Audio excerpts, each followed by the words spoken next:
Hello guys! Hi! Andito pala kami ngayon sa Scarborough Bluff. At naisipan pala namin guys na magdagat ngayon. Ayan. Wala rin pala itong naparadahan sa loob. Malapit ng dagat guys. Kaya doon tayo sa malayong pumarada. Tingnan mo mga naglalakad ng dagat din mo.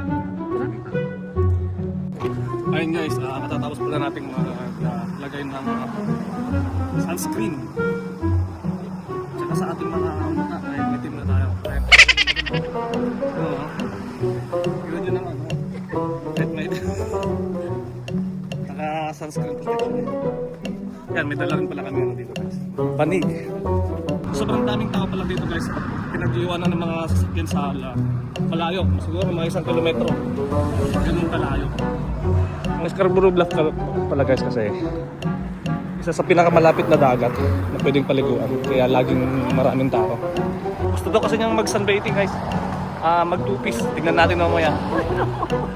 Let's go! Abangan nyo yan. Abangan nyo yung two-piece niya. Tsaka kung gusto mo palang umihi guys, may ihian sila rito. Ayan o. Portable na yan.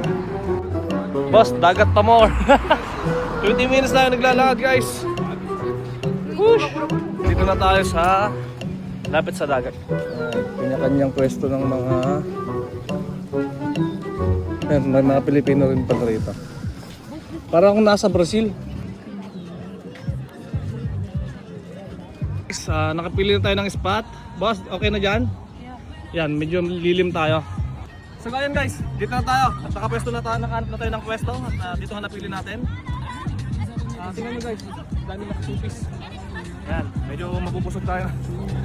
Pero hindi daw ako titingin, sabi ni Mana. Pok. Dito na tayong balik guys. Sakto lang pala siya guys. Para sa aming dalawa. Pero choice pala talaga namin pumunta rito guys, ng dalawa lang. Pero masaya pa rin na nakita dalawa lang kami. Zoom mo naman yung mga bikini na kami. Yung mga bikini. Guys, nagugutom na ako.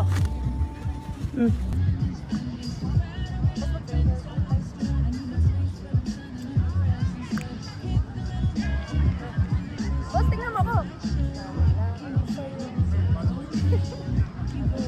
Ganon?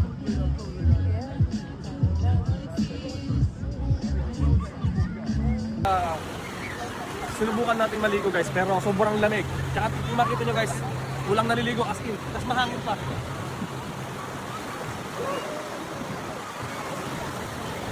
Oh shit! Ang lamig ng tubig! Naligas agad! Shit! Woo!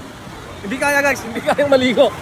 Yan, namaningin natin sa Oh no! Wala.